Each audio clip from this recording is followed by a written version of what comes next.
पाकिस्तान और अमेरिका के संबंधों को लेकर एक बार फिर तनाव खुलकर सामने आ गया है। हाल ही में दोनों देशों के बीच रिश्तों में सुधार और नजदीकी की बातें हो रही थी, लेकिन पाकिस्तान के रक्षा मंत्री ख्वाजा आसिफ के एक बयान ने पूरे माहौल को बदल दिया। नेशनल असेंबली में अपने भाषण के दौरान उन्होंने अमेरिका पर गंभीर आरोप लगाते हुए कहा कि उसने पाकिस्तान को केवल अपने हितों की पूर्ति के लिए इस्तेमाल किया।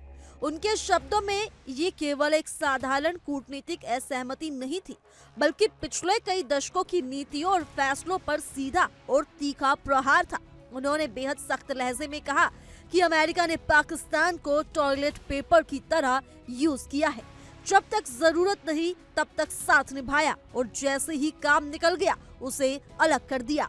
इस बयान से साफ जाहिर होता है कि पाकिस्तान की सत्ता के भीतर अमेरिका के प्रति गहरा असंतोष मौजूद है, जो अब खुलकर सामने आने लगा है। अपने भाषण में ख्वाजा आसिफ ने केवल अमेरिका की आलोचना नहीं की, बल्कि पाकिस्तान के पूर्व सैन्य शासकों जनरल जियाउल हक और परवेज मुशर्रफ की नीतियों पर भी सवाल उठाए। उन्होंने कहा कि 1980 के दशक में अफगानिस्तान में सोवियत संघ के खिलाफ जो संघर्ष हुआ वो अमेरिका की रणनीति का हिस्सा था और पाकिस्तान ने उसमें शामिल होकर बड़ी ऐतिहासिक भूल की। उनके अनुसार उस समय पाकिस्तान ने अपने राष्ट्रीय हितों की सही ढंग से रक्षा नहीं की, बल्कि बाहरी दबाव और राजनीतिक महत्वाकांक्षाओं के कारण अपने लोगों को एक ऐसी लड़ाई में झोंक दिया जिसका सीधा फायदा देश को नहीं मिला। उन्होंने ये भी कहा कि उस दौर में अफगान युद्ध को जिहाद का नाम देकर उसे धार्मिक रंग दिया गया, जबकि वास्तविकता राजनीतिक और रणनीतिक थी। ख्वाजा आसिफ का कहना था कि सोवियत संघ को तत्कालीन अफगान सरकार ने आमंत्रित किया था, इसलिए पाकिस्तान को उस संघर्ष का हिस्सा बनने की आवश्यकता नहीं थी। लेकिन उस समय की सत्ता ने जनता को भावनात्मक और धार्मिक आधार पर प्रभावित कर निर्णय लिया, जिसका परिणाम देश को लंबे समय तक भुगतना पड़ा। रक्षा मंत्री ने यह भी आरोप लगाया कि उस समय के सैन्य शासकों और अंतर्राष्ट्रीय स्तर पर मान्यता और एक महाशक्ति की सराहना पाने की इच्छा थी। इसी उद्देश्य से उन्होंने देश की नीतियों, शिक्षा प्रणाली और यहाँ तक कि इतिहास की पुस्तकों तक में बदलाव किए।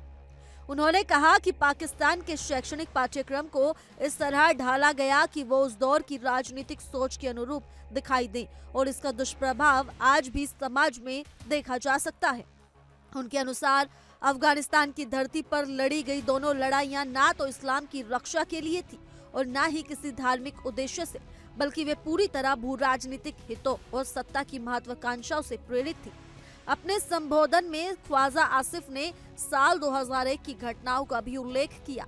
उन्होंने कहा कि 11 सितंबर के हमलों के बाद अमेरिका का साथ देकर तालिबान के खिलाफ खड़ा होना पाकिस्तान की एक और बड़ी रणनीतिक गलती थी। उन्होंने तर्क दिया कि अमेरिका ने अपने हित पूरे होते ही अफगानिस्तान से वापसी कर ली, लेकिन इसके गंभीर परिणाम पाकिस्तान को झेलने पड़े। पाकिस्तान ने अमेरिका को अपना हवाई क्षेत्र, कराची, बंदरगाह और कई तरह की सैन्य और लॉजिस्टिक सहायता उपलब्ध कराई। यहाँ तक कि अपने संसाधनों और मानव शक्ति भी इस संघर्ष में झोंक दी। इसके बदले में देश को आतंकवाद, अस्थिरता, आर्थिक नुकसान और सामाजिक विघटन जैसी समस्याएं मिली। रक्षा मंत्री के अनुसार इन नीतिगत फैसलों ने पाकिस्तान को भीतर से कमजोर किया और इसकी कीमत आज तक देश चुका रहा है। उनका पूरा बयान इस बात का संकेत देता है कि पाकिस्तान के भीतर अब अतीत की विदेश नीति और अमेरिका के साथ संबंधों को लेकर गंभीर आत्ममंथन चल रहा है। फिलहाल के लिए इस रिपोर्ट में सिर्फ इतना ही। ज्यादा जानकारी के लिए जुड़े रहिए इंडिया डेली के डिजिटल प्लेटफॉर्म के साथ।